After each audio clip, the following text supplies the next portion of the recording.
You're watching Exalted TV. Up next, Exalted History, Chronicles of Cosmic Capacity Technique. Before everything was the wild, an endless sea of possibilities and chaos that was everything and nothing all at once. It sort of had creatures in it, but they hated anything permanent, so they kept dissolving themselves into nothing. Anyway, into the wild were born the primordials. 3rd edition prefers ancients and makers of the world, but we'll stick with primordials. Anyway, these ancients got sick of just chaos all the time, so they made a world. The wild creatures were extremely pissed, but they couldn't do much. Turns out it's kinda tough to fight if you can't exist for very long. And it's not like the primordials made it easy either. They were proper mythic embodiments of concepts like perfection and hierarchy, the kind you really don't want to mess with. There were Oramus, Cytheria, Malphys, Zorni, Kaf. We're really guessing at pronunciation here. And hey, look kids, who's that? It's time to play Who's That Primordial? It's the nothingness so complete it didn't even exist yet. The deep shadow cast by darkness and betrayal, the antagonist of all things and substance of none, the paradoxical embodiment of the concept of bodilessness. It's the Ebon Dragon! So all these primordials came together, and despite some really epic shenanigans, they managed to make the world we know as creation. They made the 5 elements, flora and fauna and sentient life, they made behemoths and seasons and the cycle of reincarnation, and then they kinda got bored. They didn't want to take care of all this, you know? So they made many gods to be in charge of creation, and buggered off to play board games. So now we have the primordials having an absolute blast, life in creation just trying to get by, and the gods stuck taking care of everything. Which kinda pissed them off. This sucks. Let's overthrow the primordials, they said. Alas, the primordials saw this coming and bound them by vows to never betray them. Well, if we empower some humans, train them, give them weapons, and tell them to attack, it's not really like we're betraying them, right? Turns out, yeah. So they joined forces with Autochthon, the primordial version of the nerdy kid everyone picked on, and Gaia, who started dating Luna, and it was going really well. And together they took a bunch of people and exalted them, name drop, into crazy powerful heroes of legend.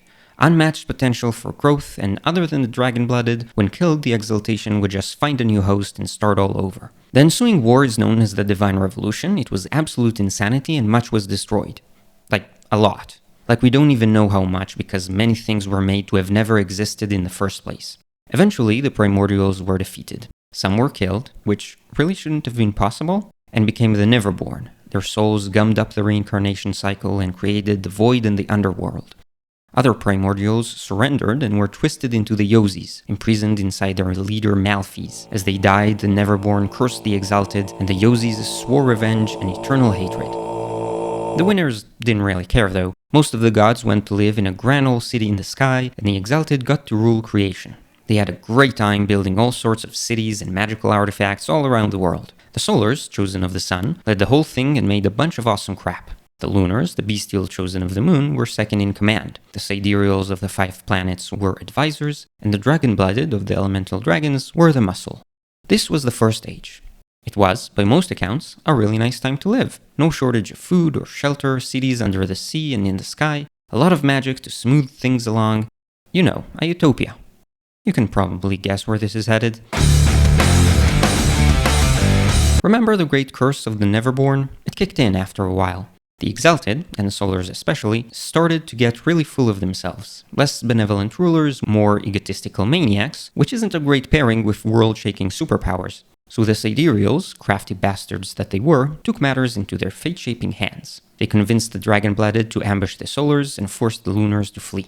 There was still the whole Exalts get reborn after death deal, but the sidereals managed to capture almost all Solar exaltations in something called the Jade Prison. Then the sidereals erased themselves from memory and let the dragon-blooded rule the world. Thus began the shogunate, when many dragon-blooded warlords tried to lead the world. They did their best, bless them, but didn't really know how to maintain the first-stage magics. Civilization began to decline, and once prosperous areas were abandoned. The world was becoming harsher, darker, fragmenteder. And then, well, the Neverborn didn't just go away. They created powerful Death Lords to fight for them, and the Death Lords unleashed the Great Contagion, a horrific plague that swept creation, killing 90% of all creatures. And remember the Wild? Its creatures got much better at existing, and used the opportunity to invade en masse. They wrecked the Shogunate's legions, destroyed much of creation, and were about to dissolve all of it back into the Wild. So things weren't going great, until A lone dragon-blooded officer managed to reactivate the First Age defense system and single-handedly blasted the armies of chaos out of creation. In the power vacuum left after the Contagion invasion wombo combo, she declared herself Scarlet Empress of the world and founded the Realm, a diminished version of the shogunate. In the following centuries, the Realm established itself as a powerful but limited superpower. The rest of the world organized itself into local kingdoms. The Realm tried to conquer them and occasionally succeeded. Meanwhile, the Lunars, remember the Lunars? They survived and formed the Silver Pact to oppose the shogunate and then the Realm. The plentiful eastern scavenger lands organized into a loose confederation, the mineral-rich south gave rise to powerful trade hubs, the harsh north became fighting grounds between cities and tribes, and the west remained mostly water. Well, it's Exalted. Surely you know how it goes by now, and we're overdue for a shake-up. 5 years ago, the Scarlet Empress disappeared. The realm was never designed to function without her, and immediately began infighting. With the realm distracted, its territories are getting restless, the Silver Pact is mobilizing, and gods are mostly selfish bastards. Death Lords stopped lurking and started to conquer territories with powerful new servants, and the Wild and Yozis can't be far behind. And as the unexpected massive glowing cherry on top, the Solars are back. The Jade Prison was broken, and all those solar exaltations are flooding back and giving random people the power to turn the world upside down.